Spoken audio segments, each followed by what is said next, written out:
Hello, I'm Tony Whittaker. I joined Merchant Taylors in 1967, joined the Classics department. Alan Wilkins was then head of the Classics department, and we worked many years together.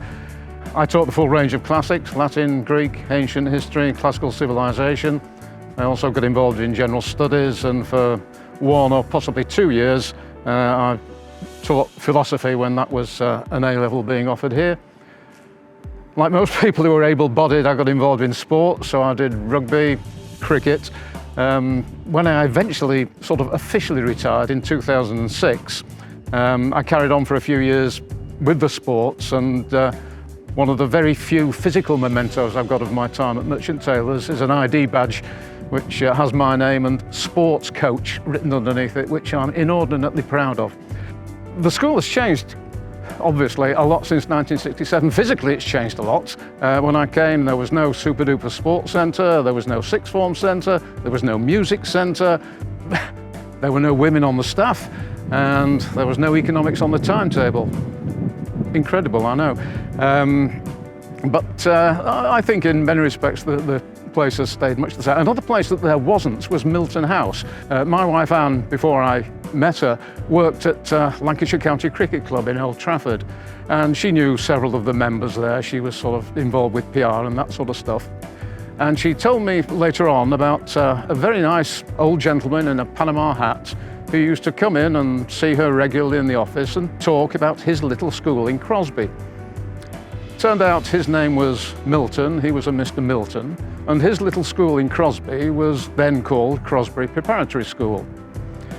When I came to school in '67 and Anne and I got married in the December of that year, it was still Crosby Preparatory School, but very shortly afterwards that closed down, Merchant Taylors took it over, and it became Milton House.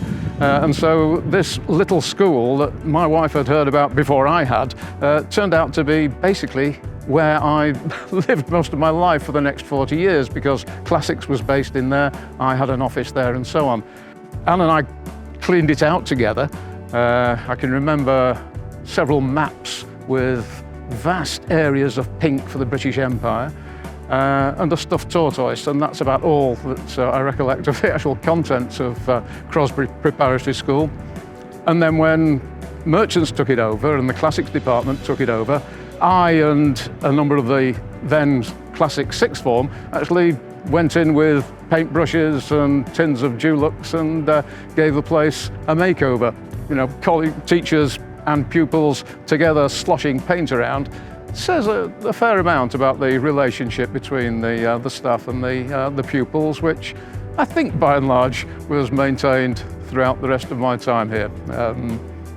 I'm not totally gaga and my glasses are not absolutely rose-coloured, but by and large it was a very harmonious place.